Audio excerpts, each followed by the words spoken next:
आरक्षण आमच्या हक्काचं नाही कुणाच्या बापाचं, आरक्षण आमच्या हक्काचं नाही कुणाच्या बापाचं। एकदा हात वर येतो सगळ्यांनी। वही देश पे राज करेगा, जो ओबीसी हित की बात करेगा वही देश पे राज करेगा, जो ओबीसी हित की बात करेगा वही देश पे राज करेगा। आज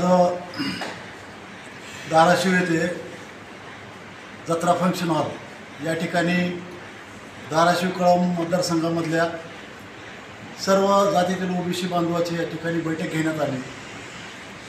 या बैठकीचा मूळ विषय असा आहे की ओबीसीच्या आरक्षणाला धक्का न लावता मराठा समाजाला आरक्षण मिळावं ही आमची भूमिका आहे आणि जिल्ह्यामध्ये हे ओबीसी आरक्षण बचाव समितीची स्थापना करण्यासाठीची ही आजची आमची बैठक होती।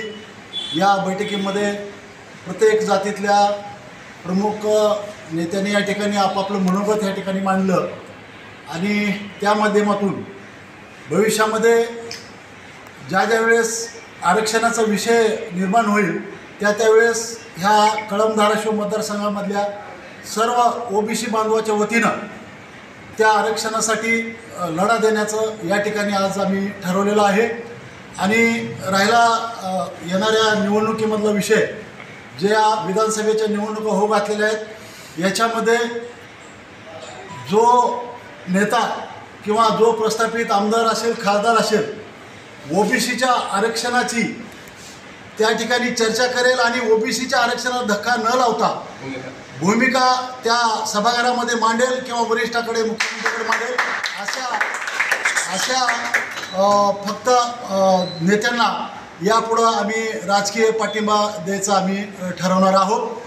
अशी आमची आजची बैठक झालेली आहे आणि पुढची बैठक लवकरच आम्ही घेऊन आणखीन जास्तीत जास्त लोकांना हा मेसेज देण्याचा प्रयत्न करणार आहोत आणि एक मजबूत ओबीसी संघटन या धाराशिव जिल्ह्यामध्ये आम्ही उभा करणार आहोत।